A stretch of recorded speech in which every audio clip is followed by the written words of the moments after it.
नमस्कार. आपण रोजच्या आयुष्यात कितीतरी निर्णय घेत असतो, नाही का? पण कधी विचार केलाय की त्या प्रत्येक निर्णयामागे नक्की कोणता विचार असतो? आजच्या या विशेष भागात आपण लॉरेन्स कोलबर्ग यांच्या नैतिक विकासाच्या सिद्धांतातील ते 6 महत्वाचे टप्पे जाणून घेणार आहोत. चला, आपल्या प्रत्येक निवडीमागे दडलेला तो का समजून घेऊया. चला, एका साध्या प्रश्नापासून सुरुवात करूया. विचार करा की तुम्हाला रस्त्यावर एक पाकिट सापडलं. काय कराल तुम्ही? ते परत कराल की स्वतःकडे ठेवून घ्याल किंवा मग त्याच्या मालकाला शोधायचा प्रयत्न कराल? साहजिक आहे, प्रत्येकाचं उत्तर वेगळं असेल. पण कोलबर्ग यांच्या मते खरी गंमत ही नाहीये की कोणी काय केलं. खरी गंमत तर ही आहे की ते का केलं. त्यांच्या सिद्धांताचा हाच तर मूळ गाभा आहे. म्हणजेच तुमची कृती नाही, तर त्यामागची विचार करणाऱ्याची पद्धत जास्त महत्वाची आहे. चला तर मग या सिद्धांतात थोडं खोलवर जाऊया. पहिली पातळी आहे पूर्वपारंपरिक नैतिकता, ज्याला आपण प्री कन्व्हेन्शनल मोरॅलिटी म्हणतो. या पातळीवर निर्णय पूर्णपणे स्वतःच्या फायद्यावर आणि मिळणाऱ्या परिणामांवर अवलंबून असतात. हा नैतिक विकासाचा अगदी पहिला आणि सगळ्यात बेसिक टप्पा आहे. ह्यातला पहिला टप्पा आहे आज्ञापालन आणि शिक्षेची भीती. इथे नैतिकता ही बाहेरून लादलेली असते.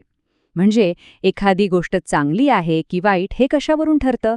तर फक्त एकाच गोष्टीवरून, शिक्षा टाळता येते की नाही. या टप्प्यावर असलेल्या व्यक्तीच्या, विशेषतः लहान मुलांच्या मनात एकच विचार घोळत असतो: काहीही झालं तरी मला शिक्षा टाळायची आहे.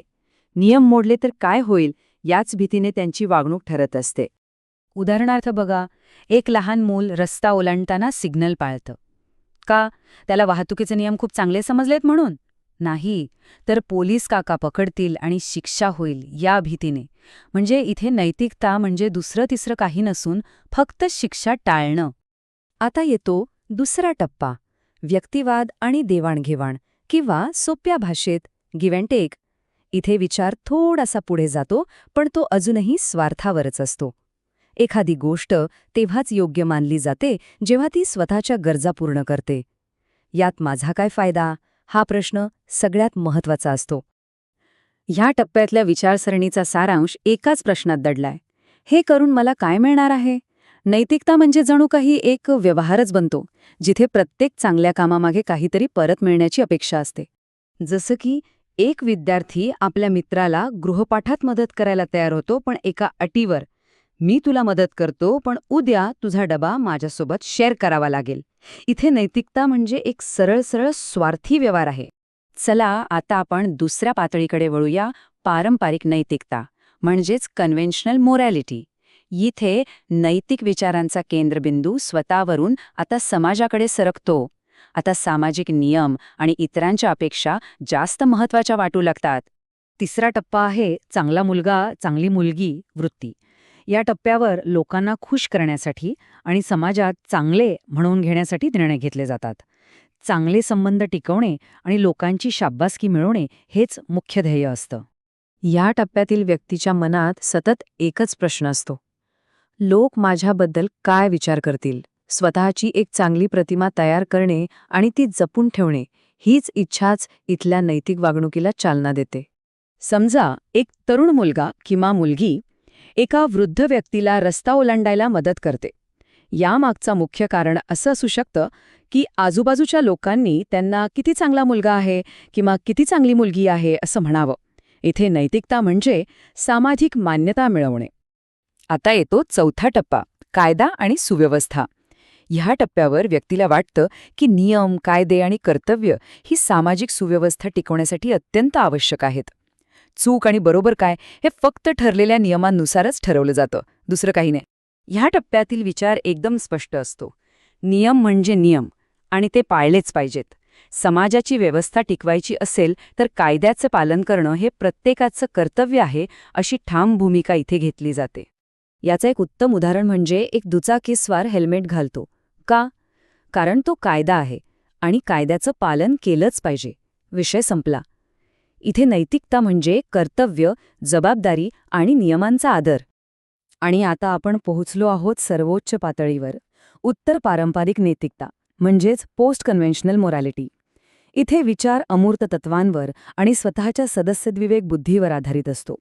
पण एक गोष्ट लक्षात ठेवा, प्रत्येक जण विकासाच्या ह्या पातळीपर्यंत पोहोचतोच असं नाही. 5वा टप्पा आहे सामाजिक कराराची भूमिका.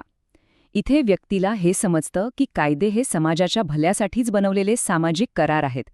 पण त्यांना हेही कळतं की कायद्यांमध्ये चुका असू शकतात आणि जर ते मानवी हक्कांना धक्का लावत असतील तर त्यांना आव्हान देणं गरजेचं आहे. या टप्प्यातील मूळ विचार असा आहे की कायद्यांनी लोकांच्या कल्याणासाठी काम केलं पाहिजे. नियमांचं आंधळेपणानं पालन करण्यापेक्षा सामाजिक कल्याण आणि मानवाधिकार यांना जास्त महत्त्व दिलं जातं. आणि हा आहे शेवटचा 6वा टप्पा, वैश्विक नैतिक तत्त्वे. हे नैतिक विकासाचं सर्वोच्च शिखर आहे. इथे निर्णय पूर्णपणे वैयक्तिक सदस्यविवेक बुद्धीवर आणि न्याय, समानता, मानवी प्रतिष्ठा यांसारख्या वैश्विक तत्वांवर आधारित असतात, भलेही ते कायद्याच्या विरोधात का असेनात. याचं सर्वोत्तम उदाहरण म्हणजे महात्मा गांधी. त्यांनी अनेक अन्यायकारक कायद्यांविरोधात आंदोलनं केली. का? कारण त्यांच्यासाठी अस्तित्वात असलेल्या कायद्यांपेक्षा न्याय आणि सत्य ही वैश्विक तत्त्व अधिक महत्त्वाची होती. इथे नैतिकता म्हणजे तुमच्या आतला आवाज आणि वैश्विक मूल्य. हे 6 टप्पे लक्षात ठेवणं थोडं अवघड वाटतंय का? काळजी करू नका. एक सोपी युक्ती आहे. प्रत्येक टप्प्यातील फक्त एक मुख्य शब्द लक्षात ठेवा. शिक्षा, फायदा, मान्यता, नियम, समाज आणि तत्त्व. हा क्रम तुम्हाला सर्व टप्पे अगदी सहज लक्षात ठेवायला मदत करेल. चला, तर मग पटकन बघूया की आजचा या भागातून काय लक्षात ठेवायचं आहे. कोलबर्गचा सिद्धांत म्हणजे 3 पातळ्या आणि 6 टप्पे. त्याचा मुख्य भर कशावर आहे? तर नैतिक तर्कावर, म्हणजे त्या का या प्रश्नावर. आणि हो, हे लक्षात ठेवा की 6वा टप्पा प्रत्येकामध्ये विकसित होतोच असं नाही. थोडक्यात सांगायचं तर नैतिक विकासाची खरी ओळख केवळ नियम पाळण्यात नाही, तर एका योग्य निर्णयामागे दडलेला तो गहन का समजून घेण्यात आहे. कोलबर्गचा हा सिद्धांत आपल्याला आपल्या आणि इतरांच्या नैतिक निवडींकडे अधिक खोलवर पाहण्याची एक नवीन दृष्टी देतो.